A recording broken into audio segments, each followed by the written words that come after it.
საღამომშვიდობის თბილისის დროით ზუსტად 7 საათი ეთერში აპოსტების მთავარი საინფორმაციო გამოშვება. მე ანა აშორდია ვარ, ახალ ამბებში ნახავთ. ახალგაზრდების ხელშეწყობა და მათი როლის გაძლიერება პოლიტიკურ და საზოგადოებრივ პროცესებში. ქართული ოცნების ახალგაზრდული ორგანიზაციის დასკვნითი რეგიონული კონფერენცია იმერეთში. რა საკითხები განიხილეს ახალგაზრდებთან ღია დისკუსიის ფორმატში. პირდაპირ ჩართვა წყალტუბოდან. მაღალი რანგის შეხვედრები და ორ ქვეყანას შორის თანამშრომლობის კიდევ უფრო გაღრმავების პერსპექტივები. პრემიერ-მინისტრი ოფიციალური ვიზიტით ტაჯიკეთშია. როგორია ირაკლი კობახიძის დღის წესრიგი. პირდაპირ ჩართვა მთავარ გამოშვებაში. ხელისუფლების სწორი ეკონომიკური პოლიტიკის შედეგი და ოფიციალურ მონაცემებში ასახული ქვეყნის წინსვლა. რა დარგებმა იქონია გავლენა ეკონომიკურ ზრდაზე და როგორია საქსტატის უახლესი მონაცემები. ვინ უნდა გადაწყვეტოს საქართველოს ბედი? მიხეილ სააკაშვილის აღიარება და მუქარის შემცველი გზავნილი. რა შეხედავს ხსნას ქართველი ხალხის მხარდაჭერის გარეშე დარჩენილი ოპოზიცია?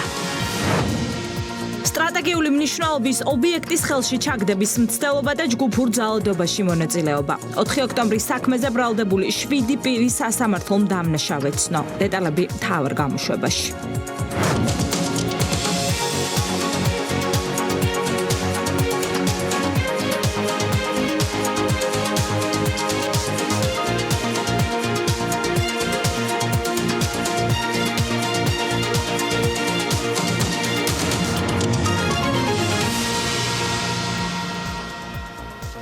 მაღალი რანგის შეხვედრები ორ ქვეყანას შორის გაფორმებული კომუნიკე და მემორანდუმები. საქართველოს პრემიერ-მინისტრი პირველი ოფიციალურ ვიზიტით ტაჯიკეთშია. მხარეები შეთანხმდნენ, რომ ქვეყნებს შორის არსებული მეგობრული ურთიერთობები ახალ ეტაპზე გადადის. შესაბამისი კომუნიკე უკვე გაფორმებულია. მანამდე კი საქართველოს მთავრობის მეთაური ტაჯიკეთის პრეზიდენტს და პრემიერს პირისპირ და გაფართოებულ ფორმატში შეხვდა. მედიისთვის გაკეთდა ერთობლივი განცხადებებიც.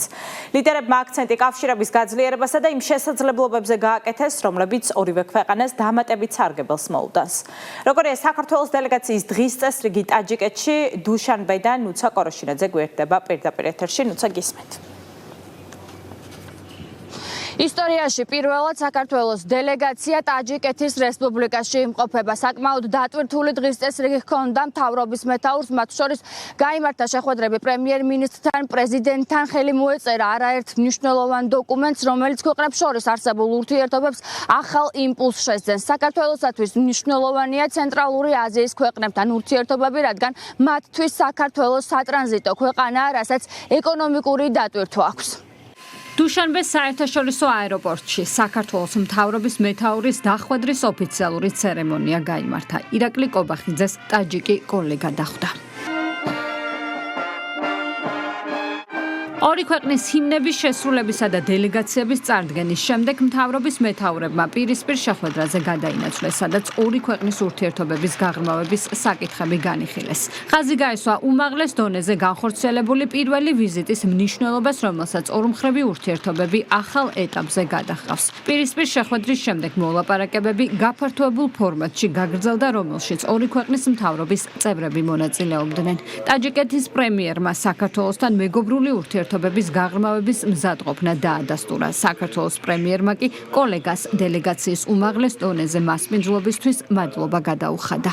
ეს ისტორიული მომენტია. საქართველოსთან უმაღლესი დონის პირველი ოფიციალური ვიზიტი ხორციელდება ტაჯიკეთში. ჩვენი ერები, ჩვენი ქვეყნები მჭიდროდ არიან დაკავშირებულნი ერთმანეთთან ისტორიული ტრადიციებით, მეგობრობით და ჩვენი პასუხისმგებლობაა მაქსიმუმი გავაკეთოთ ჩვენი პარტნიორობისა და თანამშრომლობის გასაძლიერებლად. ჩვენ ამ მიზნისადმი ერთგულებას ვადასტურებთ. მინდა მადლობა გადავუხადო ტაჯიკეთს საქართველოს ეროვნული ინტერესების ძლიერი მხარდაჭერისა და დაცვისთვის. მადლობა საქართველოს სუვერენიტეტისა და ტერიტორიული მთლიანობის პატივისცემისთვის, რასაც საქართველოსთვის განსაკუთრებული მნიშვნელობა აქვს. ეს ისტორიული მომენტია ჩვენი ქვეყნებისთვის. საქართველოს მთავრობის მეთაური პირველად გვეწვია ტაჯიკეთში და დარწმუნებული ვარ, რომ ახალი ძალიან მნიშვნელოვანი თავი დაიწერება ჩვენი ურთიერთობების ისტორიაში. ჩვენს ხალხს შორის ურთიერთობა ყოველთვის ებრძნებოდა ნდობას, პატივისცემას და გულწრფელობას. ტაჯიკი ხალხის გულში განსაკუთრებული ადგილი უკავიათ ქართველებს, ბუნების, მდიდარი კულტურისა და ტრადიციების გამო. ქართველი მეგობრების წვლილი ტაჯიკეთის მეცნიერების, ჟანდაცვის, მშენებლობისა და არქიტექტურის სფეროებში განსაკუთრებულ ადგილს იკავებს ჩვენს ისტორიაში. ჩვენ შეხვედრას კიდევ ერთ მნიშვნელოვან დატვირთვას ძენს დუშანბეს ცენტრში ერთ-ერთი მთავარი გამზირის სახელწოდება. საქართველოს სამთავრობო დელეგაციამ პრემიერის რეზიდენციიდან ტაჯიკეთის პრეზიდენტის სასახლეში გადაინაცვლეს, სადაც პირისპირ და გაფართოებულ ფორმატში შეხვედრები გაიმართა. აქაც ხაზი გაისვა საქართველოს პრემიერის პირველი ოფიციალური ვიზიტისა და ორ ქვეყანას შორის ურთიერთობების განვითარების მნიშვნელობას. ამ კუთხით კი სამომავლო ურთიერთობების გზამკვლევი კონკრეტულ კომიუნიკეში გაიწერა, რომელსაც ურთიერთობების სტრატეგიულად უფრო მაღალ დონეზე გადახავს. პატივცემული პრემიერ-მინისტრის ოფიციალური ვიზიტის ფარგლებში ხელმოწერილი იქნა დოკუმენტი, რომელიც გააძლიერებს საკანონმდებლო ბაზას ორ ქვეყანას შორის თანამშრომლობითი ურთიერთობებისთვის. ეს დოკუმენტი მოიცავს საჰაერო კომუნიკაციას, სასოფლო-სამეურნეო დარგებს, ტურიზმს, ასევე მეცნიერებას, განათლებას, კულტურასა და სპორტს, კლიმატის ცვლილებებსა და სხვა საკითხებს. მოლაპარაკების დროს ჩვენ ხაზი გავუსვით, თუ რამდენად მნიშვნელოვანია პოლიტიკური დიალოგის გააქტიურება. ვაჭრობისა და ეკონომიკური თანამშრომლობის საკითხები მოლაპარაკებების ცენტრალურ თემას წარმოადგენდა. ორივე ქვეყანას უდიდესი შესაძლებლობები გაგვაჩნია და ხაზგასმული იქნა ამ შესაძლებლობების ეფექტურად გამოყენების აუცილებლობა და ამ კონტექსტში ჩვენ გვინდა აღვნიშნოთ, რომ ტაჯიკეთი დაინტერესებულია თანამშრომლობის გაფართოებით მწვანე ეკონომიკის სხვადასხვა სექტორში, ასევე მრეწველობის, ტექნოლოგიებისა და ინოვაციების საკითხებით. ეს ვიზიტი თავის შინაარსში შეიძლება შეფასდეს როგორც ისტორიული და მე დარწმუნებული ვარ, რომ ეს ვიზიტი ახალ დონეზე აიყვანს საქართველოს-ტაჯიკეთის ორმხრივ ურთიერთობებს. კიდევ ერთხელ გამოხატავ მადლიერებას ტაჯიკეთის რესპუბლიკის ხელისუფლების მიმართ საქართველოს სუვერენიტეტის და ტერიტორიული მთლიანობის მხარდაჭერისთვის. მნიშვნელოვანია ბუნებრივია ურთიერთობების შემდგომი აღრმავებისთვის მაღალი დონის ვიზიტების განხორციელება, მუდმივი მაღალი დონის დიალოგის შენარჩუნება და მშვილთან დაკავშირებით მინდა აღვნიშნო, რომ ბატონი პრეზიდენტი მოვიწვია საქართველოს ოფიციალურ ვიზიტით. მინდა ვისარგებლო შესაძლებლობით და მადლობა მინდა გადაგეხადოთ ჩვენი დიდი მწერლის შოთა რუსთაველისთვის პატივის მიღებისთვის, რომლის სახელობის ქუჩა გაიხსნა დუშანბეში და რომლის ბიუსტიც დაიდგა. ვიზიტის ფარგლებში სხვადასხვა სფეროში თანამშრომლობის შესახებ შეთანხმებები გაფორმდა, რომლებსაც ორ ქვეყანას შორის სექტორული ურთიერთობები ახალ ეტაპზე გადახავს. მათ შორის ხელი მოეწერა მემორანდუმებს ტურიზმის სფეროში თანამშრომლობის, საჰაერო მიმოსვლისა და ეკონომიკური თანამშრომლობის ერთობლივი მთავრობათა შორისი კომისიის შექმნის შესახებ. ასევე შეთანხმებები გაფორმდა კულტურული მემკვიდრეობის, სამუზეუმო საქმიანობის, კინოს, ლიტერატურისა და შემოქმედებითი ინდუსტრიების განვითარების შესახებ, განათლებისა და მეცნიერების სფეროებში, კლიმატური ცვლილებების შერბილების მიმართულებით და სოფლის მეურნეობის სფეროში თანამშრომლობის შესახებ. ხელი მოეწერა შეთანხმებას, რომლის საფუძველზეც დაფუძნდება მთავრობათა შორისი კომისია ეკონომიკურ საკითხებში. ამავდროულად ხელი მოეწერა შეთანხმებას თანამშრომლობის შესახებ ავიაციის სექტორში, რა თქმა უნდა, მნიშვნელოვანია აღნიშნული შეთანხმებების მიღწევა, რადგან ჩვენ ხედავთ, რომ ყოველწლიურად ჩვენ ორ ქვეყანას შორის მზარდია ეკონომიკური აქტივობები, განსაკუთრებით ვაჭრობა და დღეს შეხვედრების ფარგლებში იქნა განსაკუთრებული აქცენტი გაკეთებული მიმართულებით, რომ მაქსიმალურად უნდა ავითვისოთ ის პოტენციალი, რომელიც ორივე ქვეყანას გააჩნია. საქართველოს პრიორიტეტი არის ცენტრალური აზიის ქვეყნებთან ურთიერთობების გაღრმავება შუა დერეფნის განვითარების კონტექსტში და ამ თვალსაზრისით, რა თქმა უნდა, ურთიერთობების ის ნიშნული, სადაც არის ჩვენი სავაჭრო ეკონომიკური ურთიერთობები, საჭიროებს ნამდვილად განვითარებას და უფრო მეტად გაღრმავებას. გარემოს დაცვის მიმართულებით განსაკუთრებით აღსანიშნავი არის კლიმატის ცვლილებებიდან გამომდინარე გამოწვევებთან მიმართებით, როგორ შეიძლება ერთობლივი კოორდინირებული მუშაობის შედეგად, რომ მაქსიმალურად გათვალისწინებული იყოს ამ ცვლილებების შედეგები და შესაბამისი რეაგირებები იყოს დაგეგმილი, გამოცდილების გაზიარება ამ მიმართულებით, აგრეთვე სოფლის მეურნეობის მიმართულებითაც უბრალოდ იგივენაირად გამოცდილების გაზიარება. მნიშვნელოვანია, რომ როგორც ტაჯიკეთის პრემიერ-მინისტრმა, ასევე განსაკუთრებით ტაჯიკეთის პრეზიდენტმა ხაზგასმით აღნიშნეს განათლების, მეცნიერებისა და ახალგაზრდობის სფეროში თანამშრომლობის მნიშვნელობაზე და გაამახვილეს ყურადღება, რომ ეს თანამშრომლობა განვითარდეს, გაღრმავდეს. ტაჯიკეთში ვიზიტის ფარგლებში შეხვედრა შედგა ორი ქვეყნის საგარეო საქმეთა მინისტრებს შორის. მხარეებმა ორმხრივი და საერთაშორისო ორგანიზაციების ფარგლებში თანამშრომლობის საკითხები მიმოიხილეს. განსაკუთრებული ყურადღება გამახვილდა შუა დერეფნის განვითარების მნიშვნელობასა და რეგიონული თანამშრომლობის მიმართულებით ძალისხმევის გაძლიერებაზე. პოლარიზაციის შემცირება და ახალგაზრდების ჩართულობის გაძლიერება პოლიტიკურ და საზოგადოებრივ ცხოვრებაში. ქართული ოცნების ახალგაზრდული ორგანიზაციის რიგით მეათე კონფერენციას წყალტუბომ უმასპინძლა. ამით რეგიონული ტურნე დასრულებულია, დასკვნითი ღონისძიება კი თბილისში გაიმართება. ქვეყანაში მიმდინარე პროცესები, დასაქმება, განათლება, ახალი პროექტები და ახალგაზრდების ხელშეწყობა ეს იმ საკითხების მცირე ჩამონათვალია, რომელიც იმერეთის რეგიონში მცხოვრებ ახალგაზრდებთან დღეს ღია დისკუსიის რეჟიმში განიხილებოდა. შეხვედრას ესწრებოდა ცოტნე ივანიშვილი. ჩვენი კორესპონდენტი სალომე გობრონიძე გვერდდება თემის დეტალებით იმერეთიდან. სალომე, გისმენთ. დიახ, თითქმის 2 საათის განმავლობაში მსჯელობდნენ ერთობლივად ღია დისკუსიის ფორმატში ქართული ოცნების ახალგაზრდული ორგანიზაციის წარმომადგენლები და იმერეთის რეგიონის ახალგაზრდები სხვადასხვა ყველაზე აქტუალურ პოლიტიკურ და სოციალურ საკითხებზე, იმერეთის რეგიონის და რეგიონში მცხოვრები ახალგაზრდების საჭიროებებზე, რიგით მე-10 კონფერენციას წყალტუბო მომასპინძლა, როგორც აღნიშნეთ და ადგილზე აქ შეხვედრას ახალგაზრდებთან ერთად დაესწრო ცოტნე ივანიშვილი. ქართული ოცნების ახალგაზრდული ორგანიზაციის რიგით მე-10 შეხვედრა რეგიონში მის სასალმებელი სიტყვით ორგანიზაციის თავმჯდომარემ გახსნა ვარლამ ლიპარტელიანმა ვრცლად ისაუბრა ამ პლატფორმის მნიშვნელობაზე და ახალგაზრდების განსაკუთრებულ როლზე ძლიერი სახელმწიფოს შექმნაში. მისი თქმით, ეს პლატფორმა ახალგაზრდებს აძლევს განსაკუთრებულ შესაძლებლობას იმისთვის, რომ მათი ხედვები და ინიციატივები გადაწყვეტილებების მიმღებ პირებამდე მივიდეს. მოვიარეთ სრულიად საქართველოს და ორიოდე სიტყვით გეტყვით, რომ ძალიან კარგად და მაგრად და განსაკუთრებულად ჩაიარა ყველა შეხვედრა. ძალიან აქტიურობდნენ ახალგაზრდები და ვიცით, რომ ეს შეხვედრაც და ზოგადად ჩვენი შეხვედრები ემსახურება იმას, რომ რაც შეიძლება მეტი დიალოგი იყოს, დისკუსია იყოს ახალგაზრდებს შორის, ვისაუბროთ ყველა იმ მნიშვნელოვან საკითხზე, რაც თქვენთვის, თქვენი სოფლისთვის, თქვენი ქალაქისთვის, თქვენი რაიონისთვის არის უმნიშვნელოვანესი. და ჩვენ შევეცდებით თვითონმა ჩვენთაგანმა გაგცეთ ამომწურავი პასუხები. მინდა წარმოგიდგინოთ ჩვენი გუნდის ახალგაზრდული ორგანიზაციის განსაკუთრებული და გამორჩეული გულშევატკივარი, ჩვენი გვერდში მდგომი თითოეულ თქვენთაგანის გვერდში მდგომი გამორჩეული ახალგაზრდა ცოტნე ივანიშვილი.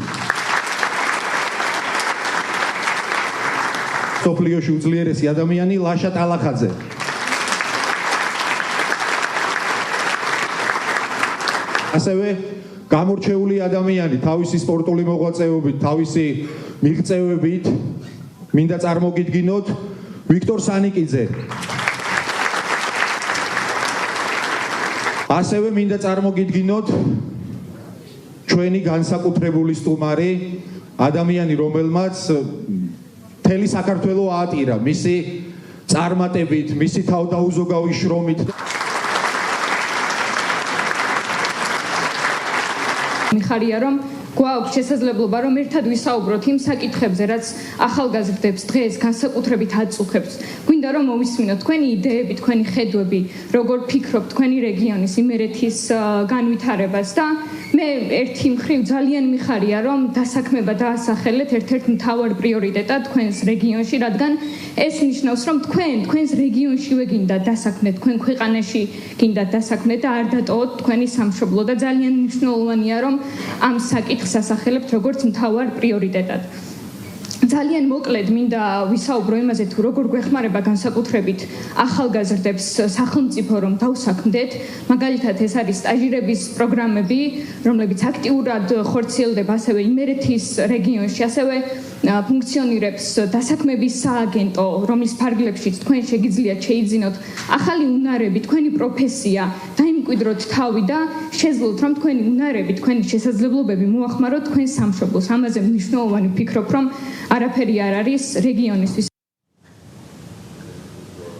მის სასალმებელი სიტყვების დასრულების შემდეგ კი უკვე კონფერენცია ღია დისკუსიის ფორმატში გაგრძელდა. არა ერთი კითხვა დაისვა ახალგაზრდების მხრიდან და განსაკუთრებული ყურადღება დასაქმებისა და განათლების მიმართულებებზე გამახვილდა, რაზეც ახალგაზრდებმა ქართული ოცნების ახალგაზრდული ორგანიზაციის თავმჯდომარისა და ბორდის წევრების მხრიდან დეტალური პასუხები მიიღეს. მე მაინტერესებს კონკრეტულად თქვენ ანაბიჯებით უზრუნველყოფთ, რომ რაიონში მცხოვრებ ახალგაზრდებს ჰქონდეს განათლებისა და დასაქმების ფართო შესაძლებლობა. არ შემიძლია არ აღვნიშნო ქუთაისის საერთაშორისო უნივერსიტეტი, რომელიც ბატონი ბიძინა ივანიშვილის ოჯახის 100%-იანი ქველმოქმედება არის და ერთ-ერთი გამორჩეული უნივერსიტეტი არის არა მარტო საქართველოში, არამედ რეგიონში და მე ძალიან ბევრ ქვეყანაში ვარ ნამყოფი და ბევრგან მინახავს უნივერსიტეტები. როდესაც ქუთაისის საერთაშორისო უნივერსიტეტში კიუში ვიმყოფებოდი, აი მართლა ღრთოვანებული ვიყავი იმ სილამაზით, იმ ყველაფრით, რაც იქ არის გაკეთებული და ერთ-ერთი გამორჩეული და საუკეთესო უნივერსიტეტი არის. მე აქედან მინდა რომ მადლობა გადაუხადო ბატონ ბიძინას და მის ოჯახს, მადლობა მინდა უთხრა ცოტნეს, იმიტომ რომ შესანიშნავი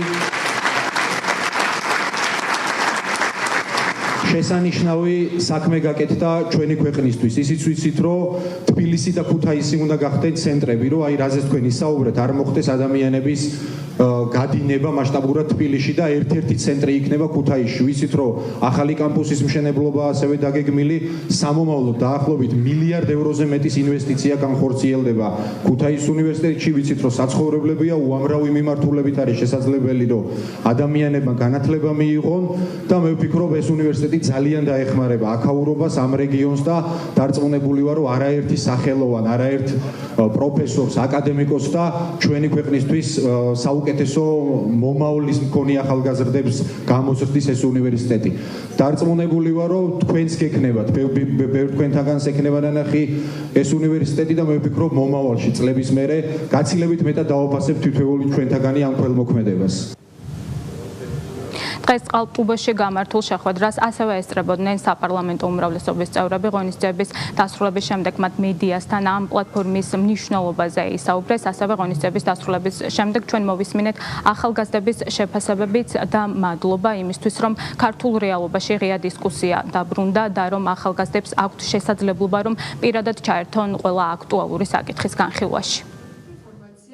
ქვეყანაში მიმდინარე მოვლენებთან და სახელმწიფოში, რაც რეგიონში არის გამორჩეული შეხვედრა იყო იმით, რომ ისაუბრეს ყველა იმ საკითხზე, რაც მათთვის მნიშვნელოვანია, ისაუბრეს დასაქმებასთან დაკავშირებით არსებულ პრობლემებზე, ასევე ისაუბრეს ახალგაზრდულ სივრცეებზე, ისაუბრეს განათლების რეფორმაზე და მე ვფიქრობ, რომ ძალიან ნაყოფიერი შედეგი, ნაყოფიერი შეხვედრა გამოვიდა. ვიცით, რომ რეგიონებში ეს ბოლო შეხვედრა არის ამ მასშტაბით, ასევე ჩვენ თბილისში 23-ში ფიქრობდით შეხვედრას, მაგრამ გამომდინარე იქიდან, რომ ბევრი მსურველი არის, შეიძლება გადავწიოთ ეს შეხვედრა თვის ბოლოსკენ და დარწმუნებული ვარ, განსაკუთრებული შეხვედრა იქნება თბილისში, იმიტომ რომ უკვე ვიცით, რომ QR კოდის საშუალებით ბევრი ადამიანი რეგისტრირდება და შევეცდებით, რომ მაქსიმალური რაოდენობით დავასწროთ ახალგაზრდები. საინტერესო დისკუსია წარიმართა, ბევრი კითხვები დაისვა ახალგაზრდების მხრიდან და ჩვენი მხრიდან, რა თქმა უნდა, ზაობა გამოხადეთ იმისა, რომ ეს ყველა მათი იდეა, ეს მოწოდებები და ის სურვილები, რაც გააჩნია ახალგაზრდებს, რომ იქნება ორგანიზაციის მიერ დამუშავებული და შემდეგ ცენტრალური ხელისუფლებისთვის წარდგენილი, რომ მომავალში ადგილობრივმა ბიუჯეტმა, ცენტრალურმა ბიუჯეტმა გაითვალისწინოს ის მოთხოვნები, რაც ახალგაზრდებს და ის საჭიროებები, რაც დღეს არსებობს უშუალოდ ამ რეგიონში. თითოეულმა ჩვენთაგან კარგად უნდა ვიცოდეთ თუ რა რიგი პრობლემები დგას ჩვენს რაიონებში და რა თქმა უნდა დარწმუნებული ვარ, რომ რეაგირებაც შესაბამისი მოყვება და მიეცემა ჩვენს ახალგაზრდებს ეს იქნება სპორტულ თვალსაზრისით თუ სხვა კუთხით განვითარების საშუალება და რა თქმა უნდა ჩემიც და თითოეული მათგანი სრული არის, რომ რაიონებში მეტი ახალგაზრდა დარჩეს და მათ ჰქონდეთ კარგად ცხოვრების საშუალება. როგორც გამოიკვეთა, ახალგაზრდებს განსაკუთრებით ჭირდებათ ახალგაზრდული სივრცეები რეგიონში, რადგან ისინი შეიკრიბებიან, შეძლებენ სხვადასხვა იდეების დაგენერირებას. მოგვიანებით კი, როდესაც დაუბრუნდებით რეგიონებს, გაგვიზიარებენ თავიანთ ხედვებს, თუ როგორ განავითარონ და გააძლიერონ საკუთარი რეგიონები. დღევანდელი შეხვედრაც გამორჩეული და ნაყოფიერი იყო, გამომდინარე იქედან, რომ ხაზი გაესვა ესეთ მნიშვნელოვან საკითხს, როგორიც გახლავთ ჯანსაღი ცხოვრების ხელშეწყობა, რაც მოიცავს იმას, რომ განსაკუთრებით წყალტუბოს სწორად გამოყენება მოხდეს ამ მისი ასე ვთქვათ რესურსის, ბუნებიდან გამომდინარე, გარკვეული სპორტული მიმართულებები განვითარდეს და ამგვარად ხელი შევუწყოთ ჯანსაღი ცხოვრების წესის დამკვიდრებას. ქართული ოცნების ახალგაზრდული ორგანიზაციის კონფერენციებმა უკვე ქვეყნის 10 რეგიონი მოიცვა და შეიძლება ითქვას, რომ იქცა იმ სადისკუსიო პლატფორმად, რომელიც რეგიონში მცხოვრებ ახალგაზრდებს აძლევს შესაძლებლობას, რომ პირადად ჩაერთონ ყველა იმ საკითხის განხილვაში, რომელიც მათ ყოველდღიურობას განსაზღვრავს. დღეს წყალტუბოში გამართული შეხვედრით რეგიონული შეხვედრები დასრულებულია, მასშტაბურ ღონისძიებას კი უკვე დედაქალაქი უმასპინძლებს, სწორედ თბილისში შეჯამდება. მთელი ამ პერიოდის განმავლობაში გამოკვეთილი ყველა მნიშვნელოვანი საკითხი იმისთვის, რომ ახალგაზრდების ხედვები სამომავლოდ კონკრეტული გადაწყვეტილებების ნაწილი გახდეს. მადლობა სალომე, პირდაპირ ეთერში სალომე გობრონიძე საუბრობდა. სხვა სახელმწიფოებზე დამოკიდებულების პოლიტიკა და ქართველი ხალხის არჩევანის უგულვებელყოფა. ქართულ ოცნებასთან 9 არჩევნებში დამარცხებული ოპოზიცია ხსნას ისევ უცხოეთში ეძებს. პატიმარი ექს-პრეზიდენტი მიიჩნევს, რომ საქართველოს ბედი ქვეყნის გარეთ უნდა გადაწყდეს, შიგნით კი მათ ოპოზიცია უნდა დაეხმაროს. პოლიტიკური გზავნილი მიხეილ სააკაშვილმა სასამართლო პროცესზე გააჟღერა და საკუთარ ქვეყანას შტატებით დაემუქრა. შეჯაბდებული ექს-პრეზიდენტის აღიარება მმართველი გუნდის შეფასებით მორიგი ილუსტრაციაა, რომ ოპოზიციის მიზანი ნებისმიერ ფასად ხელისუფლებაში დაბრუნებაა, რაშიც ქართველი ხალხის მხარდაჭერით გარეშე დარჩენილებს მხოლოდ გარე დახმარების იმედი აქვთ. ანა შანიძე გიამბობთ. სასამართლო პროცესზე პოლიტიკური განცხადებისთვის მისულ მსჯავრდებულ ექს-პრეზიდენტს ქართველი ხალხი ერთხელაც არ უხსენებია. თუმცა მიხეილ სააკაშვილის მიერ გაკეთებულ იმ გზავნილში, რომელიც მოგვიანებით მუქარად შეფასდა, სხვა სახელმწიფოს სახელი არაერთხელ გაისმა. ნაცმოძრაობის ლიდერი მიიჩნევს, რომ საქართველოს ბედი ქვეყნის გარეთ უნდა წყდებოდეს. ჩვენი გამარჯვება არის ძალიან ახლოს, ჩვენთან ასეთი თამაშები და ტრიუკები დიდი ხანია აღარ გადის, არც უცხოეთი ჭამს. ამერიკელებთან ეს თამაში აღარ გავა, როგორც კი ხედავენ ამერიკელები, რომ მათ ეთამაშებიან, ისინი ძალიან ცუდად პასუხობენ. ძალიან ცუდად დაამთავრებს ივანიშვილი ამერიკელების თვალში. ამაში აბსოლუტურად დარწმუნებული ვარ. ამის მოთმენას მხოლოდ იმის გამო, რომ ვაიმე კიდევ ზედმეტი უბედურება და პრობლემა არ გვინდა, პრობლემა უკვე არის. მათ გაცნობიერებული აქვთ პრობლემა და დასავლეთი აუცილებლად ბოლომდე გადაწყვეტს ამას. მიხეილ სააკაშვილის მიერ გაკეთებული განცხადების გამო თავის მართლობა მისი პარტიის წევრებს მოუწიათ. ნაციონალურ მოძრაობაში ცდილობენ ამტკიცონ, რომ მათი ლიდერი ამერიკის შეერთებული შტატებით არ იმუქრება და არც ქართველი ხალხის არჩევანს უგულებელყოფს. მხოლოდ ერთი გამოსვლით არ უნდა ივსჯელოთ, მას აქვს ძალიან ბევრი გამოსვლა სასამართლოში, მანამდეც მეერეს და ყოველთვის ამას ამბობთ, რომ ქართული ხალხის გადასაწყვეტია ყველაფერი. თქვენი აზრით საგარეო პოლიტიკას უშობა არ აქვს საერთოდ ქვეყანაში მინარ პროცესებზე. ერთხელ რომ გააკეთა აქცენტი ამერიკაზე, როგორმე აპატიეთ, რომ ერთხელ მაინც აქცენტი გააკეთა ამერიკაზე. ჭირდება ამერიკელების, ევროპელების დახმარება და ამას გულისხმობდა სწორედ მიხეილ სააკაშვილი. სწორედ გარეძალების მიერ მართულს უწოდებს საპარლამენტო ოპოზიციას სააკაშვილს, მის პარტიას და ოპოზიციას. ხალხის ძალაში აღნიშნავენ, რომ ექს-პრეზიდენტი საკუთარი ვიწრო პარტიული მიზნებიდან გამომდინარე გამუდმებით სხვა ქვეყნების ინტერესებით მოქმედებდა და ახლაც მოქმედებს. საქართველოს ინტერესები კი არ იყო სააკაშვილისთვის და ნაცმოძრაობისთვის პირველ რიგში და ან არის არამედ იყო ამერიკის ინტერესები, ან მაგალითად ევრობიუროკრატიის ინტერესები, ან სხვა ქვეყნის ინტერესები. ეს არის მათი სტილი. ლავირება სააკაშვილი სახელმწიფოებს შორის, ამერიკა, ევროპა, რუსეთ შორის აკეთებდა იმისთვის, რომ თვითონ დარჩენილიყო ხელისუფლებაში. და დღეს ლავირება კეთდება იმისთვის სახელმწიფოებს შორის, რომ საქართველოში იყოს მშვიდობა. ეს არის განსხვავება სააკაშვილისა და დღევანდელ ხელისუფლებას შორის.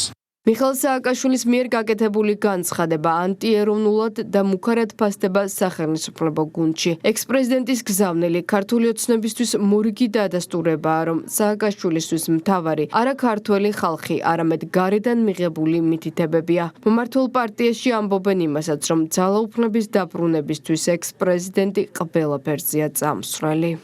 აგენტურაზე როდესაც საუბრობთ, აი ნათელი მაგალითი არის სააკაშვილის ზუსტად ეს განცხადება. როგორია აგენტი და როგორ ფიქრობს აგენტი. იცის რომ ქართველი ხალხის იმედი არა აქვს და რა თქმა უნდა არანაირი მხარდაჭერა განულებულები არიან.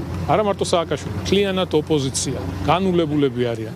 არანაირი მხარდაჭერა მათ არ გააჩნიათ საზოგადოებაში და აგერ ქართულ ხალხს ამერიკით ემუქრება. მიშა სააკაშვილი საკანში რა სიზმარს ნახავს, რა მოუვა თავში, დღეს ამერიკით აგემუქრება, ხო რამე სხვა ქვეყნით, დღეს უკრაინელია, ხვალ ქართველია, ზეგ შეიძლება რუსი აღმოჩნდეს, მასზე შეიძლება მისი დიდი ბაბუა ფლორიდიდან იყოს, ვერ გაიგებ ამ ადამიანს და ხა ამ ადამიანის ესეთ განცხადებებზე სერიოზული კომენტარის გაკეთება, კიდევ ერთხელ ვამბობ, თითოეული მისი განცხადება არის კომიკური ჟანრის. იმდენად არის ძალაუფლების ნარკოტიკზე დამოკიდებული, რომ მათ შორის მზად არის, რომ ყველაფერი რაც კი ადამიანური არის გათელოს ფეხქვეშ, როგორმე ეს ნარკოტიკი რომ დაიბრუნოს. მათ შორის მზად არის, რომ როგორც წარსულში გაუყიდია ქვეყანა, ახლაც შეეცადოს და სხვას ლანგარზე მიართოს ჩვენი სამშობლო. მაგრამ ამ ყველაფერს იგი ვერ მოახერხებს, იმიტომ რომ იგი არის სამართლიანი სასამართლოს შედეგად მსჯავრდებული პირი. სინამდვილეში სააკაშვილი არც ქვეყნის შიგნით აინტერესებს ვინმეს და არც ქვეყნის გარეთ. იმ პატრონებსაც კი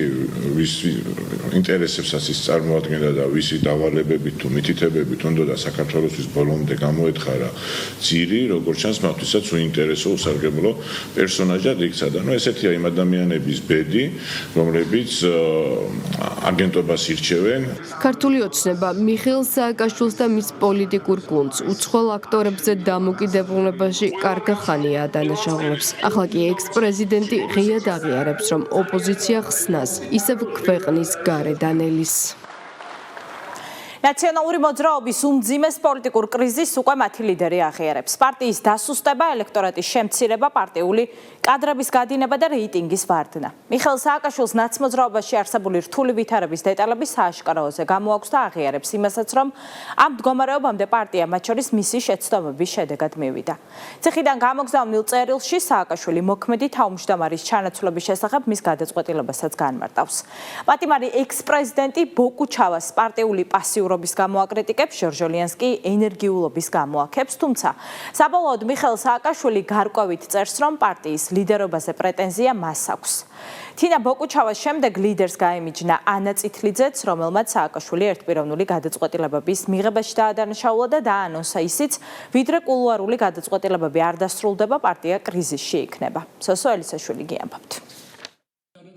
ერთიანი ნაციონალური მოძრაობა რომ ერთიანი არ არის, ეს ყოველდღიურად მტკიცდება. ამჯერად პარტიაში არსებულ მწვავე კრიზისს თავად მიხეილ სააკაშვილი ამხელს. ის ღიად საუბრობს რეიტინგის ვარდნის, ამომრჩევლის შემცირებისა და შიდა დაპირისპირების შესახებ და აღნიშნულში საკუთარ ბრალეულობასაც უსვამს ხაზს. აღიარებს იმასაც, რომ მისი პარტია გადასარჩენია. ნაცმოძრაობის მსჯავრდებული და ბრალდებული ლიდერი მოქმედ თავმჯდომარეს აკრიტიკებს და მისი რჩეულის დადებით მხარეებს უსვამს ხაზს.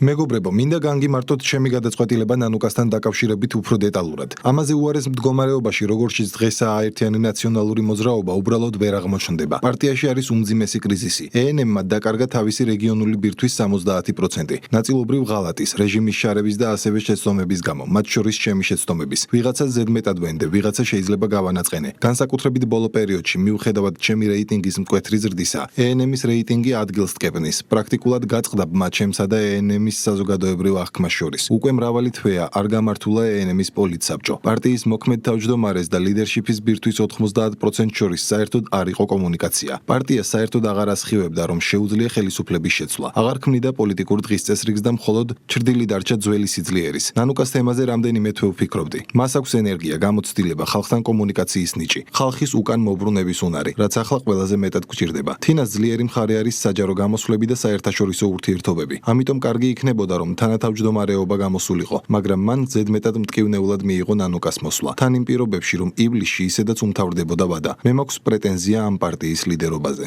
მიხეილ სააკაშვილის განცხადებები და პოზიციები რეიტინგ დაკარგულ პარტიაში დამატებით განხეთქილებებს იწვევს. თინა ბოკუჩავამ ლიდერი არა თანმიმდევრულობასა და იმპულსურობაში დაადანაშაულა. ანა წითლიძემ კი განმარტა, რომ ნაცმოძრაობაში მნიშვნელოვანი გადაწყვეტილებების მიღება ერთპიროვნულად ხდება. არა ბატონო პრეზიდენტო, ეს არ ეხება ნანუკას მოსვლას ან თინას წასვლას. ეს ENM-ის ზოგადი სიმპტომია. სანამ გადაწყვეტილებები სამკაცში მიიღება, უმრავლესობა კი ამას Facebook-ით იგებს, პარტია სულ კრიზისში იქნება და ვერასოდეს გახდება სახალხო. წარსული გამოცდილებიდან გამომდინარე, მე ვერ ავიღებ პასუხისმგებლობას იმაზე, რაშიც მონაწილეობა არ მიმიღია და რისი წინააღმდეგიც ვიყავი, ან რაზეც არაფერი უკითხავთ და გადაწყვეტილება ისე მიიღეს. არასწორი გადაწყვეტილებების კასკადი მანამ გაგრძელდება, სანამ ამ პარტიაში ნამდვილი შიდა დემოკრატია არ დამყარდება, სადაც გადაწყვეტილებები ქვევიდან ზემოთ მიიღება. თავმჯდომარეობის კანდიდატი ნანუკა ჟორჟოლიანი, რომელიც ოფიციალურად პარტიის წევრიც კი არ არის, არსებული მდგომარეობით უკმაყოფილოა. რეგიონში გამართული შეხვედრების შემდეგ ამბობს, რომ ნაცმოძრაობას სიახლეების მიღება უჭირს. ეს არის პარტია, რომლისთვისაც ძალიან რთულად მისაღებია სიახლეები. თინა მინგასთან ეს თქვა, რომ კატეგორიული წინააღმდეგი იყო თანათავმჯდომარის. რა ვიცი, მე მგონი ამაში ახალი არაფერი არ არის. მე არ ვიცნობ ჯერ კიდევ ახლა ის, რომ მე ერთი რეგიონი ვნახე, ეს მე საერთო სურათს ვერ შემაქმნევინებ და ნაცმოძრაობაში არიან ისეთებიც, ვინც თინა ბოკუჩავა ნანუკა ჟორჟოლიანში სააკაშვილის ერთი პოსტის შემდეგ გაცვალა. პარტიის წევრების ნაწილი ამბობს, რომ ნაცმოძრაობას განახლება სჭირდება და ლიდერის გადაწყვეტილებას მიესალმებიან. ბატონმა მიხეილმაც აღნიშნა ხო რაღაც თვისებები, რაც აქვს ნანუკა ჟორჟოლიანს, რაც მისთვის არის მნიშვნელოვანი, მისი სახალხოობა, მისი სოციალური კაპიტალი, როცა ადამიანებთან შეუულია ესეთი მჭიდრო და კარგი ურთიერთობების დამყარება, ასეთი ენერგიული არის. ახლა რა სტატუსით ხდება იხარ როგორც ნანუკა ჟორჟოლიანი მე. შეეხება ჩემი თავმჯდომარის განცხადებას, მე ამასთან დაკავშირებით ჩემი პოზიცია უკვე დავაფიქსირე, რა თქმა უნდა არ ვეთანხმები. ნანუკა ჟორჟოლიანს აქვს მიხეილ სააკაშვილის ნდობა, ხარდაჭერა, ამ ხარდაჭერით ის სარგებლობს, ხდება ადამიანებს. ხალხის ძალაში აღნიშნავენ, რომ ნაცმოძრაობაში არსებული დაპირისპირებების ფონზე საზოგადოება მათი პოლიტიკური ველიდან გაქრობის აუცილებლობაში ფაქტობრივად ყოველდღიურად რწმუნდება. რაც უფრო მეტი დაპირისპირება იქნება ნაცმოძრაობაში, მით უფრო მეტჯერ დარწმუნდებიან უცხოეთშიც და საქართველოშიც, ვისაც ჯერ კიდევ კითხვის ნიშნები აქვს, რომ ნაცმოძრაობა როგორც პოლიტიკური ძალა არ უნდა არსებობდეს. ბევრჯერ დარწმუნდნენ და კიდევ ერთხელ დარწმუნდებიან და რაც თავარია, იმედი მაქვს, რომ საკონსტიტუციო სასამართლო გარდა იმისა, რა მტკიცებულებებიც არის საქმეში, საკმარისზე მეტი, ასევე ეს ფაქტებიც მიუთითებს იმაზე, რომ ეს არის ძალა, რომელიც უცხო ქვეყანას ეუბნება, რომ საქართველოს ინტერესების და ქართული ხალხის ინტერესების საწინააღმდეგოდ გაატაროს პოლიტიკა უცხო ქვეყნის ინტერესების სასარგებლოდ. ქართულ ოცნებაში უსვამენ ხაზს, რომ სააკაშვილი პარტიის საკუთარი გავლენის სფეროში დაბრუნებას ცდილობს, როგორც სახელმწიფო გუნდში განმარტავენ, არ აქვს მნიშვნელობა თუ ვინ იქნება ნაციონალური მოძრაობის ფორმალური ლიდერი, რადგან გადაწყვეტილებების მიღება სააკაშვილის მხრიდან ერთპიროვნულად მოხდება. უცხო ქვეყნის მოქალაქე დამნაშავე სისტემური და სისტემატიური წამებლური რეჟიმის შექმნელი და მთავარი შემოქმედი მიხეილ სააკაშვილი არის მთავარი პირი კოლექტიურ ნაცმოძრაობაში, რამდენიმე მდგომარეობაში არის ჩავარდნილი კოლექტიური ნაცმოძრაობა და კიდევ უფრო მძიმე მდგომარეობაში მათი გარე პატრონები, რომ ნანუკა ჟორჟოლიანზე უკეთესი ამ ქვეყნის ინტერესების საზიანოდ ყველაფერზე ხელმომწერი ადამიანი ვერ იპოვეს. ეს პარტია 9 წლის მანძილზე მართავდა ჩვენს ქვეყანას და ამ ხნის განმავლობაში ჩვენი ქვეყნის დაზიანების და განადგურების მეტი ფაქტობრივად არაფერი უკეთებიათ. უბრალოდ კიდევ კარგი რომ მათ არანაირი სადავოები დღეს არ გააჩნიათ, თორე წარმოიდგინეთ მაშინ, როდესაც ესე ვერ იტანენ ერთმანეთს, ესე არ ენდობიან ერთმანეთს და ამ ხელას სიძულვილი და მორჩილება აკავშირებთ თუნდაც ერთმანეთთან და სააკაშვილთან, მათ რო რაიმე ძალაუფლება ჰქონდეთ, აი ამ ყველაფრიდან გამომდინარე ჩვენს ქვეყანას მართლა რას დამართებდნენ. რა შედეგებს გამოიღებს სააკაშვილის მიერ წამოწყებული შიდაპარტიული რევოლუცია და ვინ დატოვებს ნაცმოძრაობის რიგებს, საზოგადოება უახლოეს პერიოდში იხილავს. სტრატეგიული მნიშვნელობის ობიექტების ხელში ჩაგდების მცდელობა და ჯგუფურ ძალადობაში მონაწილეობა. 4 ოქტომბრის საქმეზე ბრალდებული 7 პირი სასამართლომ დამნაშავე ცნო. გიორგი ჩახუნაშვილს, კონსტანტინე კოკაიას, დავით სტურუას, კახაბერ მჟავანაძეს, დავით ჟღენცსა და ზაქრო ალბუთაშვილს 5 წლით პატიმრობა შეეფარდათ. ია დარახვალიძეს კი 3 წლით თავისუფლების აღკვეთა განესაზღვრა და მასზე ძებნა გამოცხადდა. განაჩენის გამოცხადების შემდეგ სხდომათა დარბაზში გიორგი ჩახუნაშვილი დააკავეს, რომელსაც აღკვეთი ღონისძიების სახით გირაო ჰქონდა შეფარდებული. 4 ოქტომბრის ძალადობრივი მოვლენების ამ ეპიზოდზე 15 პირი იყო ბრალდებული, თუმცა 8 დანაშაულის სრულად აღიარა, რის საფუძველზეც საპროცესო შეთანხმება გაუფორმდათ და პატიმრობიდან გათავისუფლდნენ. ნანუკა წითელაშვილი გიამბობთ.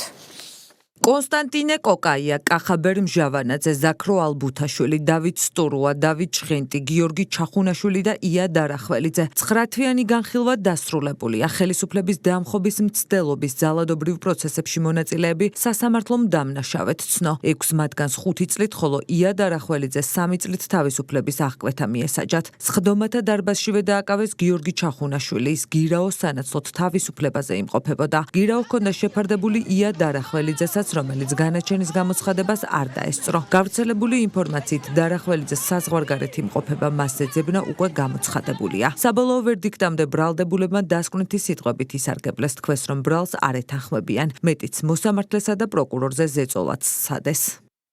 1% გაქვთ დარჩენილი, სანამ ჯადოსნურ ჩაქუჩს დაარტყამთ. კარგად დაფიქრდით, ძალიან ცუდად იქნება ყველაფერი. არ ჩამიდენია არაფერი, ღობეს ვაჯანჯღარებდი, აი რომ მომისჯით, ხომ გამოვალ თქვენთან სახლში, მივესალმები თქვენი ოჯახის წევრებს. როცა იქნება ხომ გამოვალ და ვეტყვი რომ ამის გამო გამიშვა ციხეში თქვენი ოჯახის წევრმა. არ ვაღიარებ არაფერს, ქალაქელი კაცი ვარ, სარკეში ჩაიხედეთ, რას გავხართ. მომის ჯით, გამოვალ, მოგაკითხავთ სახლში, თვალებში ჩაგხიდავთ, გაიგეთ ბატონო პროკურორო.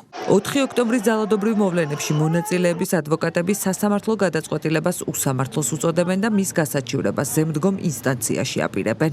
ძიმე იყო ამ ყალბი განაჩენის მოსმენა. რა თქმა უნდა გავასაჩივრებთ ამ უსამართლო განაჩენს. ბრძოლა გრძელდება სააპელაციო სასამართლოში, უზენაეს სასამართლოში და რა თქმა უნდა დასრულდება სტრასბურგის ევროპულ ადამიანის თავისუფლებათა სასამართლოში. რა თქმა უნდა გავასაჩივრებთ შესაბამის ინსტანციაში.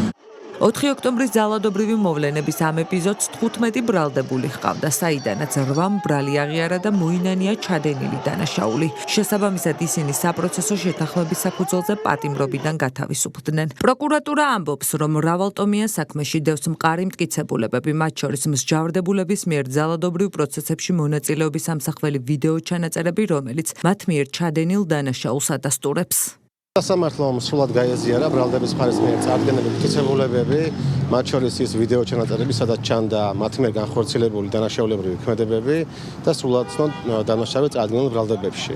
მათგან ერთ-ერთმა პირმა განცხადებით მიმართა პროკურატურას შეთანხმების დადების მოთხოვნით, თუმცა დღევანდელ თომაზე განაცხადა, რომ სურდა მის მიმართ საქმე დასრულებულიყო არსებითი განხილვის შედეგად. აქვე აღნიშნა, რომ ამ საქმეზე თავდაპირველად ბრალდებულად ცნობილი იყო 15 პირი, მათგან 8 პირმა მიმართა განცხადებით პროკურატურას აღიარეს დანაშაული, უდაოდ ცნეს ბრალდების მხარის მტკიცებულებები და მოითხოვეს შეთანხმების გაფორმება.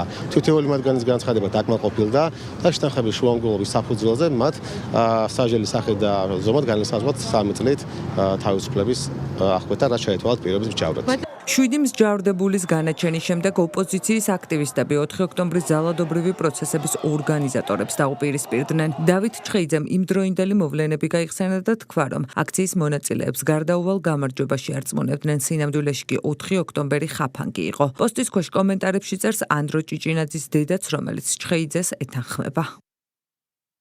ადამიანები უბრალოდ ჩაითრიეს 4 ოქტომბერს. ასე მიწვევდნენ მეც, ასე მარწმუნებდნენ, რომ გამარჯვება გარდაუვალი იყო.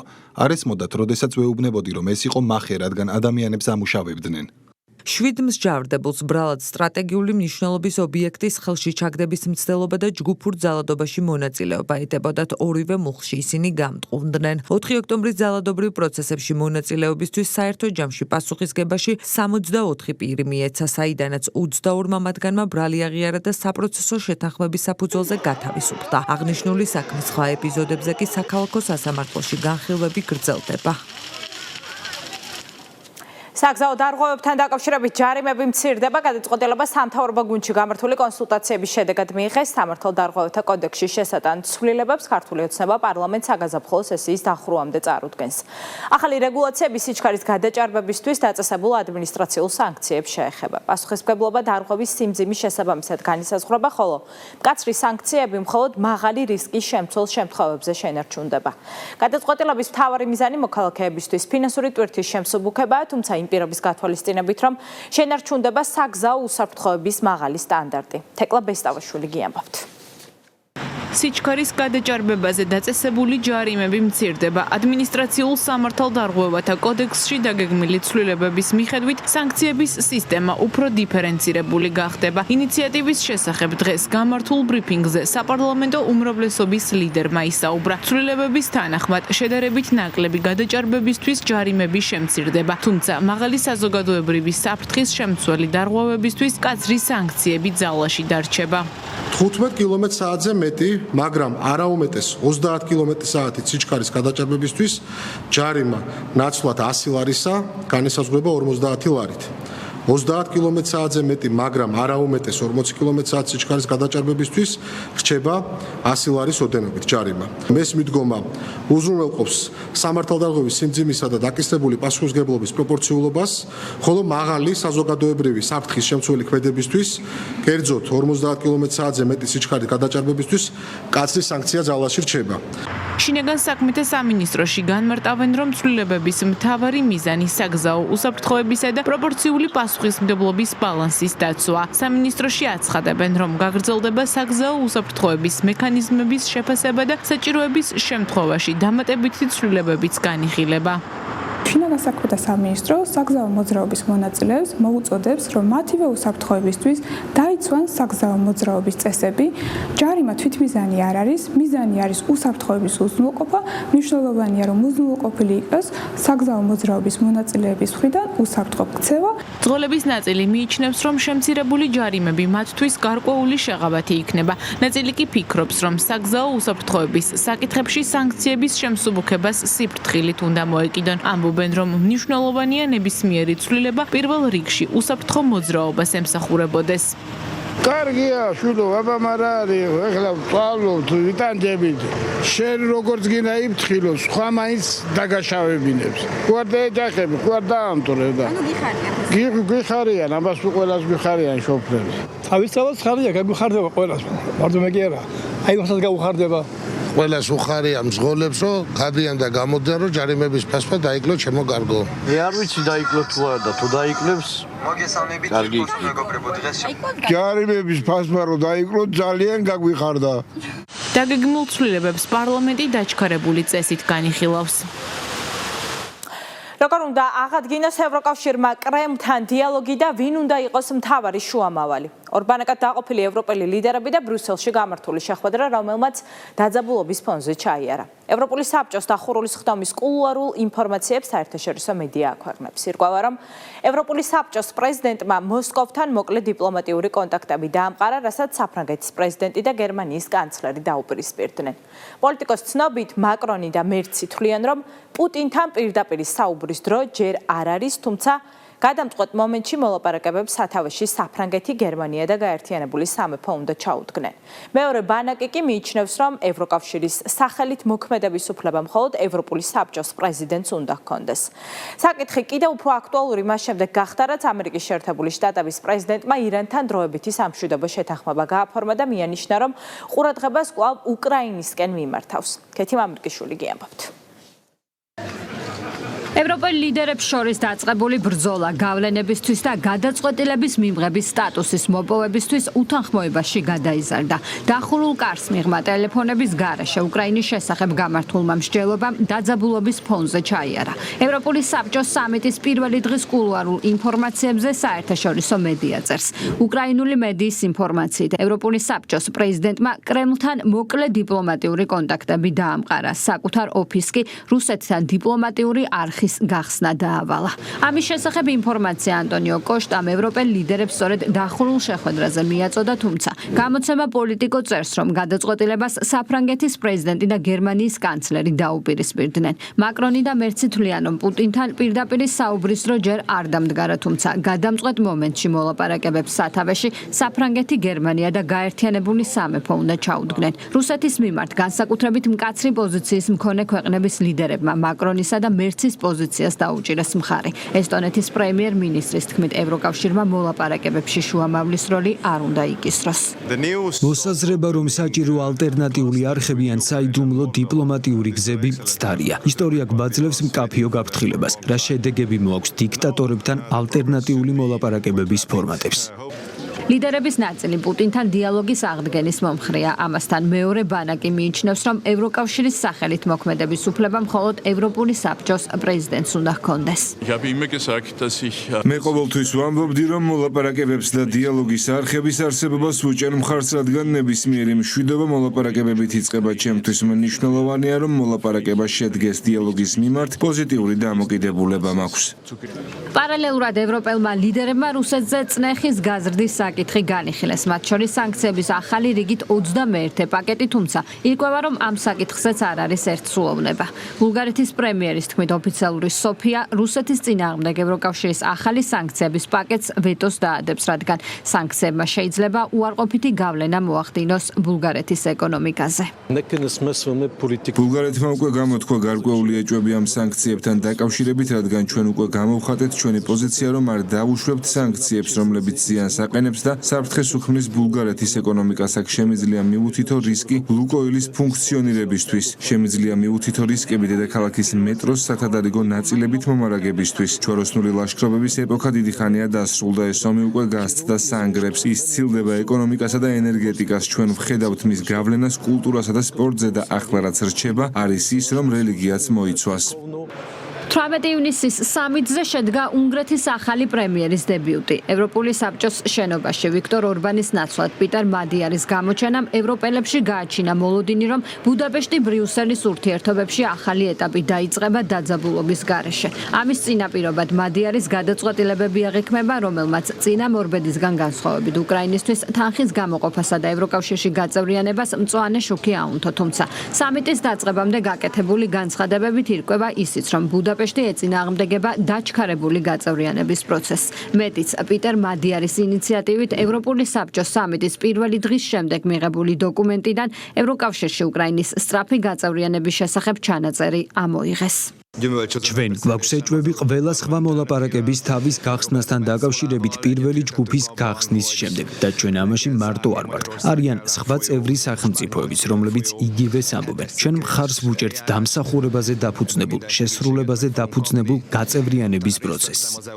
როდის უნდა დაიწყოს დიალოგი მოსკოვთან და ვინ უნდა იყოს შუამავალი? საკითხი კიდევ უფრო აქტუალური მას შემდეგ გახდა, რაც შტატების პრეზიდენტმა ირანთან დროებითი სამშვიდობო შეთანხმება გააფორმა და საფრანგეთში გამართულ დიდი შვიდეულის სამიტზე მიანიშნა, რომ მისი ყურადღება კვლავ უკრაინაზე გადაერთვებოდა. ასევე მომავალ კვირას ფრიდრიხ მერცი ბერლინში უმასპინძლებს საფრანგეთის, გაერთიანებული სამეფოს, პოლონეთისა და იტალიის ლიდერებს, სადაც სავარაუდოდ ერთ-ერთი მთავარი თემა სწორედ რუსეთთან შესაძლო დიალოგის ფორმატი იქნება.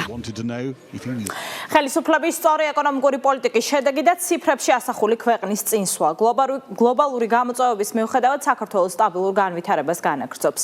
საქსტატის ოფიციალური მონაცემებით ქვეყანაში ყველა მაკროეკონომიკური მაჩვენებელი გაჯანსაღებულია. 2026 წლის პირველ კვარტალში ეკონომიკა 9%-ით გაიზარდა და 24 მილიარდ ლარზე მეტი შეადგინა. მაღალ ეკონომიკურ ზრდას ხელი შეუწყო საგარეო ვაჭრობის მიმართულებით დაფიქსირებულმა პოზიტიურმა ტენდენციებმა. საქართველომ უცხოურ ბაზრებზე 3 მილიარდ დოლარზე მეტი ღირებულების პროდუქცია გაიტანა, რომლის უდიდესი ნაწილი ადგილობრივი წარმოების საქონელია.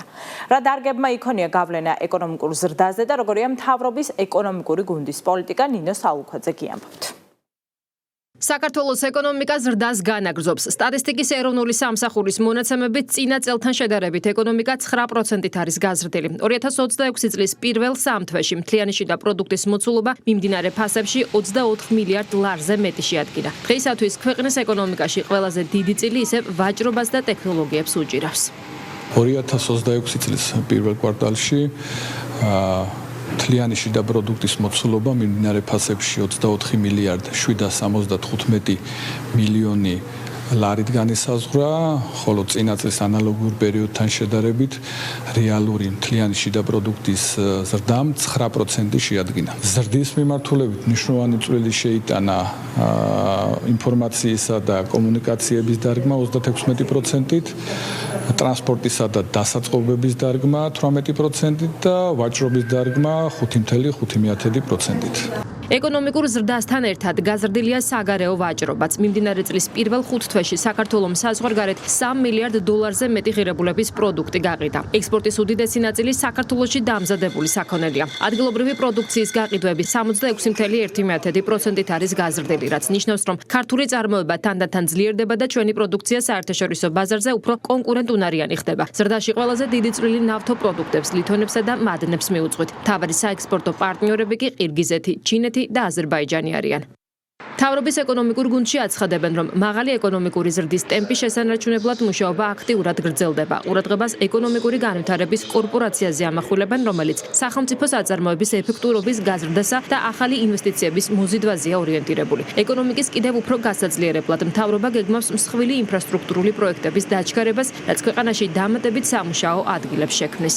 არაერთი მიმართულებით მიმდინარეობს მუშაობა, მათ შორის გამოვყოფდი იმ მნიშვნელოვან ცვლილებებს, რომელიც კერძო სექტორის დაფინანსების ზრდის მიმართულებით გადაიდგა და როგორც მოგეხსენებათ, შეიქმნა ეკონომიკური განვითარების კორპორაცია, რომელსაც საკმაოდ ამბიციური გეგმები აქვს, ასევე მოსალოდნელია მსხვილი ინფრასტრუქტურული პროექტების დაჩქარება, რასთან დაკავშირებითაც საქართველოს მთავრობას კონკრეტული გეგმა გააჩნია ვადებში გაწერილი, შესაბამისად ის მნიშვნელოვანი ინფრასტრუქტურული პროექტები და ასევე კერძო სექტორის კონკურენტუნარიანობის ზრდის მიმართულებით გადადგმული ნაბიჯები ხელს უწყობს აღნიშნული ეკონომიკური ეკონომიკური ზრდის მიღწევას. მმართველ პარტიაში აცხადებენ, რომ ეკონომიკური წინსვლის მთავარი პირობა ქვეყანაში სტაბილურობა და მშვიდობა არასაც ხელისუფლება წარმატებით ინარჩუნებს. უმრავლესობის წევრების თქმით, სწორედ ხელისუფლების სტაბილური პოლიტიკა აძლევს ბიზნეს განვითარების შესაძლებლობას.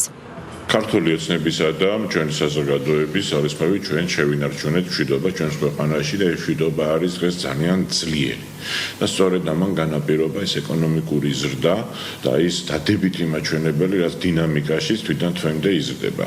ეს ნიშნავს ზუსტად იმას, რომ საქართველოში უსაფრთხოება მაღალი სტანდარტით არის დაცული, საქართველოში იზრდება ნდობა ინვესტორების მხრიდან და ამ ხრივათაც მაჩვენებელი ისტორიული არის ჩვენს ქვეყანაში. მიმდინარე წელს საქართველოს ეკონომიკური მაჩვენებლები სტაბილურად პოზიტიურ ზრდას აჩვენებს. ჩვენი ქვეყანა ამ მონაცემებით ევროპაში ერთადერთი ყველაზე სწრაფად მზარდი ქვეყანაა. საქართველო ამ სტატუსს წლებია მყარად ინარჩუნებს. პროსტიტუციის ხელშეწყობა და პროსტიტუციისთვის ადგილის გადაცემა კრიმინალური პოლიციის თანამშრომლებმა თბილისსა და ქუთაისში ჩატარებული საპოლიციო ღონისძიებების შედეგად 14 პირი დააკავეს, მათ შორის არიან ჩინეთისა და ტაილანდის მოქალაქეებიც. დაუქულია 9 ობიექტი, სადაც უცხო ქვეყნის მოქალაქეებს ასაქმებდნენ და ხელს უწყობდნენ პროსტიტუციაში. შინაგან საქმეთა სამინისტრომ დანაშაულის ამსახველი ფარული ვიდეო ჩანაწერები გაასაჯაროვა. დეტალებით მარიამ ნებიერიძე.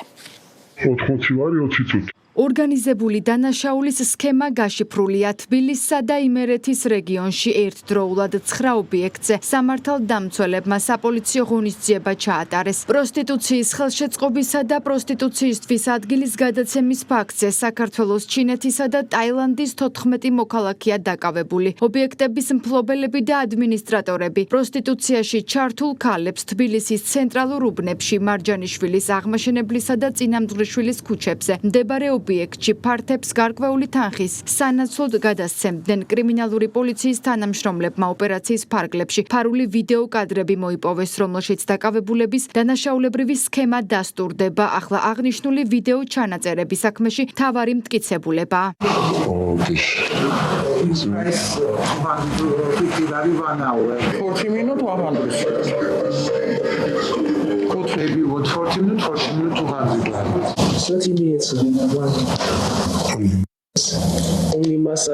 დაკავებულების ადვოკატის თქმით, მისი დაცვის ქვეშ მყოფი უცხო ქვეყნის მოქალაქეები დუმილის უფლებით სარგებლობენ. ბრალთან დაკავშირებით ამედავზე დუმილის უფლებას ინარჩუნებენ. გამოძიების ინფორმაციით ობიექტების მფლობელები და ადმინისტრატორები პროსტიტუციაში ჩართულ ქალებს სისტემატურად ეხმარებოდნენ. მათ გარკვეული თანხის სანაცვლოდ საცხოვრებელ და სამუშაო სივრცეს აძლევდნენ და კლიენტის მოძიებაშიც ეხმარებოდნენ. ისინი თბილისსა და ქუთაისში არსებულ ფართებს გარკვეული თანხის სანაცვლოდ პროსტიტუციისთვის სისტემატურად გადასცემდნენ. მტკიცებულებებით დასტურდება, რომ ობიექტის ძირითად შემოსავალს პროსტიტუციის გამომუშავებული ფულადი თანხა წარმოადგენდა. გამოძიება პროსტიტუციის ხელშეწყობასა და პროსტიტუციისთვის ადგილის გადაცემის მუხლით მიმდინარეობს, რაც სასჯელის სახით 4 წლამდე ვადით თავისუფლების აღკვეთას ითვალისწინებს. შინაგან საქმეთა მინისტრმა საქართველოში თურქმენეთის საგანგებო და სრულუფლებიან ელჩთან გაცნობითი ხასიათის შეხვედრა გამართა. მხარეებმა ორ ქვეყანას შორის არსებული პარტნიორული ურთიერთობები მიმოიხილეს და ხაზი გაუსვეს თანამშრომლობის კიდევ უფრო გაღრმავების მნიშვნელობას.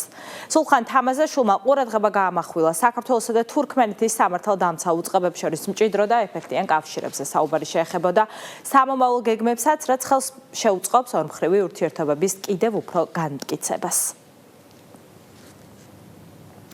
სასკოლო ფორმების შესყიდვის პროცედურა დასრულდა. დაწყებითი საფეხურის მოსწავლეებისთვის ფორმებს საგანმანათლებლო რესურსები კომპანია Glory Textile Industries-გან შეიძენს. კომპანიასთან გაფორმებული ხელშეკრულება 1,801,000 ერთეული სასკოლო ფორმის შეკერვას ითვალისწინებს. კომპანია Glory Textile Industries სამკერვალო ჩინეთის სახალხო რესპუბლიკაშია განთავსებული. სკოლებისთვის ფორმების მიწოდების პროცესი 3 ეტაპად განხორციელდება და ყველა ეტაპი კანონმდებლობის მოთხოვნების სრული დაცვითა და გამჭვირვალობის პრინციპების შესაბამისად წარიმართება.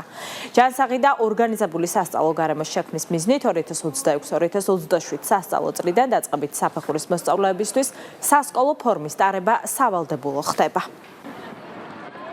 მთავრობის დადგენილებით დავამტკიცეთ ზოგადი განათლების ეროვნული რეფორმის კონცეფცია, რომლის ერთ-ერთი მნიშვნელოვანი მიმართულება არის სკოლაში ფორმის შემოტანა და სწორედ ამ მიმართულებას ემსახურება ის ბაზრის კვლევა და ის გაფორმებული ხელშეკრულება, რომლითაც უზრუნველყოფილი იქნება 1,800,000-ზე მეტი ერთეულის შეკერვა შეძენა და ეტაპობრივად 3 ეტაპად იქნებიან უზრუნველყოფილი მოსწავლეები ამ სასკოლო ფორმით. მნიშვნელოვანია ის გარემოება, რომ პრემიერ-მინისტრის გადაწყვეტილებით ყველა ის ოჯახი, რომლის პირველიდან მე-6 კლასის მოსწავლე ამ ოჯახების ჯანდაცვის სამინისტროს შეფასებიდან გამომდინარე 60,000 ქულაზე ნაკლებით არის შეფასებული, პრემიერ-მინისტრის გადაწყვეტილებით მიიღებენ უსასყიდლოდ ფორმის კომპლექტს. საპროკურორო საბჭომ გენერალური პროკურორისთვის წარსადგენი რეკომენდაციები შეიმუშავა. რეკომენდაციები დაზარალებულთა ინტერესების დაცვას, უწყებათშორისი კოორდინაციის გაძლიერებას, დანაშაულის პრევენციასა და ცალკეული დანაშაულის წინააღმდეგ ბრძოლის გაძლიერების მიზნით გადასადგმელ ნაბიჯებს მოიცავს. საბჭოს წევრებმა დოკუმენტს მხარი ერთხმად დაუჭირეს. მუნიციპალურ და პოლიტიკურ საკითხებთან ერთად დღეს თბილისის საკრებულოს ხდომაზე განცხადებები გაკეთდა ფონდ ქართუს ქველმოქმედებაზე. საკრებულოს თავმჯდომარის განცხადებით მასშტაბური პროექტი თბილისის ურბანული ტყე დედაქალაქის ეკოლოგიურ მდგრადობას გაზრდის. დეპუტატებმა ასევე ისაუბრეს ფონდ ქართუს მხარდაჭერით გადაღებული დოკუმენტური ფილმის შესახებაც, რომელიც ქართველი პარალიმპიელი სპორტსმენების წარმატებას ეძღვნება. აუცილებელია ცალკე გამოყო თბილისის ურბანული ტყე, რომელიც არის ძალიან მნიშვნელოვანი პროექტი, იცით, უკვე არაერთი გადაცემა მიეძღვნა ამ პროცესს. ჩვენც ჩართულები ვიყავით, მე ბატონი ბექა, ჩვენი კოლეგები, დედაქალაქის მერია და უნდა აღინიშნოს, რომ ეს პროექტი არის უნიკალური იმ თვალსაზრისით, რომ თავიდან ბოლომდე ფინანსდება საქველმოქმედო ფონდი ქართუს მიერ. დაახლოებით 24 მილიონი იხარჯება ამ პროექტზე და ეს არის იმით უნიკალური, რომ აი სწორედ რასაც ვამბობდით, ეს მშენებლობები, ეს თბილისის ურბანული განვითარებისთვის არის ძალიან კრიტიკულად მნიშვნელოვანი ასეთი სივრცე, რომელიც დაეხმარება დედაქალაქს ეკოლოგიურად იყოს მდგრადი. დაახლოებით ჩვენი ინფორმაციით 700 ჰექტარ მიწაზე არის მოწყობილი დაახლოებით 700,000-ზე მეტი ხე და ბუჩქი შეიცვალა, რომელიც იყო მანამდე უკვე გამხმარი დეგრადირებული და ძალიან მნიშვნელოვანია ეს პროცესი გრძელდება და დაახლოებით 45 კილომეტრიანი საფეხმავლო და ველობილიკის გზები შეიქმნა. რასა იუკნევიჩიანემ, რომელიც პოლიტიკაში 1990 წლიდან და უკვე ევროპარლამენტში 2019 წლიდან ჯერ კიდევ ვერ ისწავლა როგორ იწერება რეზოლუცია. აი თუ მაგალითად რეზოლუციას გადავხედავთ, ის აქტიურად ხმარობს ისეთ სიტყვებს, როგორიც არის პოლიტიკური პატიმრები, პრორუსული, ანტიევროპული, თუმცა ყოველგვარი არგუმენტის გარეშე. ანუ ის ხალხისადმი სრულიად უპატივცემულოდ ცდილობს, რომ ჩაერიოს საქართველოს საშინაო საქმეებში, მოსპოს მედია პლურალიზმი და სიტყვის თავისუფლება. მინდა ასევე განსაკუთრებული ყურადღება გამომახვილო პარასპორტის განვითარებას და შეშემო პირების ხარდაჭერის მიმართულებით განხორციელებულ მნიშვნელოვან ნაბიჯებზე. სხვათა შორის ფილმის პრეზენტაციას ვესწრებოდი ჩვენ და მალე გავა იმედზე და ძალიან შთამბეჭდავი თარიღები და ციფრები და ასე შემდეგ, შედეგებია. 2012 წელს ხელისუფლების ცვლილებისთანავე მაშინდელმა პრემიერ-მინისტრმა ბატონმა ბიძინა ივანიშვილმა პირველი ოფიციალური შეხვედრა პარა მოძრაობის წარმომადგენლებთან გამართა და მათ სრული მხარდაჭერა აღუქვა. დედაქალაქს მალე კიდევ ერთი რეკრეაციული სივრცე შეემატება. დიდი ღომში 1 ჰექტარ ფართობზე ახალი სკვერი ეწყობა. სრულად განახლდება ინფრასტრუქტურა, ჩატარდება გამწვანების სამუშაოები. ახალი სკვერი ბილიკის მეშვეობით დაუკავშირდება გიორგი ბრწყინვალის ქუჩაზე გასულ წელს მოწყობილ რეკრეაციულ სივრცეს. პროექტის ღირებულება 1,400,000 ლარზე მეტია. მიმდინარე სამუშაოებს თბილისის მერი გაეცნო. დეტალებით ევა გამდილაშვილი. მალე დიდ დიღომს კიდევ ერთი რეკრეაციული სივრცე შეემატება. იოანე პეტრიწის ქუჩაზე ნომერ 186 საჯარო სკოლის მიმდებარედ სამუშაოები აქტიურად მიმდინარეობს. ადგილზე დედაქალაქის მერი იმყოფებოდა და პროცესს პირადად გაეცნო. კახა კალაძის განცხადებით, მსგავსი პროექტების განხორციელებაში მნიშვნელოვანია მოსახლეობის მაქსიმალური ჩართულობა. აქ არის უკანონო შემოღობები, მინდა ადგილობრივ მოსახლეობას ძალიან დიდი მადლობა გადავუხადოთ თანამშრომლობისთვის, რადგან მოხდება გამონთავისუფლება ამ სივრცეების და შეემატება აღნიშნულ პარკს. ძალიან მაგარი პროექტი გამოდის. ყველანაირად ირგვლივ უამრავი საცხოვრებელი კორპუსია, ბევრი ოჯახი ცხოვრობს და მათ კიდევ ერთი მნიშვნელოვანი რეკრეაციული სივრცე ექნება დასვენებისთვის, ვარჯიშისთვის, განთვირთვისთვის. სამუშაოები 1 ჰექტარ ფართობზე ხორციელდება, სრულად გამწვანდება ტერიტორია, დამონტაჟდება თანამედროვე საპარკო ინფრასტრუქტურა და მოეწყობა განათებისა და სარწყავი ქსელები. დაირღვება სხვადასხვა სახეობის ხემცენარე, გაფართოვდება და რეაბილიტირდება არსებული ფრენბურთის მოედანი. სკვერი კი ვიდეო სამეთვალყურეო კამერებით აღიჭურვება. მოეწყობა საბავშვო და სავარჯიშო სივრცეები ტრენაჟორებით. აღნიშნული სკვერი მიმდებარე ტერიტორიაზე სხვა რეკრეაციულ სივრცეებს დაუკავშირდება. ამ ტერიტორიიდან 50 მეტრში ბილიკით სხვა რეკრეაციულ სივრცეს უკავშირდება ეს ადგილი, რომელიც რამდენიმე თვის წინ მოვაწეს რიგეთ. გვერდზე მომიჯნავეთ კიდე ერთი პროექტი ხორციელდება და საერთო ჯამში ამ სამ პროექტით 26000 კვადრატმეტრ ფართობზე წესრიგდება და წვანდება ტერიტორია. პროექტის მნიშვნელობაზე საუბრობენ ადგილობრივები, ამბობენ, რომ პროექტი განსაკუთრებით მნიშვნელოვანია, რადგან სკოლის მიმდებარე ტერიტორიას მოიცავს. აღნიშნავენ, რომ სივრცით უამრავი ახალგაზრდა ისარგებლებს. უფრო კეთილ მოეწყობა, უფრო მეტი ის იქნება დასასვენებელი ადგილი იქნება, მეტი მწვანე საფარი იქნება და ძალიან მნიშვნელოვანი არის. სამუშაოებს საბურთალოს რაიონის გამგეობა ახორციელებს. პროექტის ღირებულება დაახლოებით 1,5 მილიონ ლარია. ეს იყო პოზიტივის საინფორმაციო გამოშვება 7 საათზე. მეორე შაბათამდე გემშვიდობებით, ნახვამდის.